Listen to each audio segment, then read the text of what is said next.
Ziyod kelgan ham yaxshi bo'ldi qara. Shular ko'p yig'ilib tursa bo'lardi. Ko'pchilik og'aylarda pul muammo bo'ladi. Salla bilan bizda pul muammo yo'q. Yaxshi ham borsan Ziyod. Nima deysan do'ston? To'g'ri aytasan Ali. Ertaga og'ir kunda biz turamiz yoningda. Borlaringga shukr.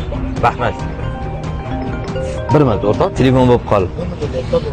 Ketdi. Xotinchasiga отчет bergan. To'g'ri aytasan o'rtoq. O'zi puli bormi yo'qmi? O'zimiz ham o'tirib qo'yardi. Yordamga og'ayni. Akalar shotdilar. Bolalar. Shot bugun meni hisobimda.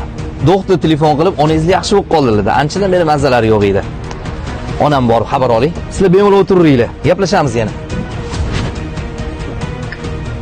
Bolalar, sizlarning do'stliginglarni ko'rib, juda ham havasim kelib turdi boshida. Lekin do'stlik pul, mansab, boylik uchun qurilmaydi. Meni do'stlarim unaqa emas. Lekin bitta narsani bilib qo'yinglar. Agar kemam teshigi o'zidan chiqadigan bo'lsa, u kema albatta cho'kadi. Yana o'zingizlar bilasizlar. Sog' bo'linglar.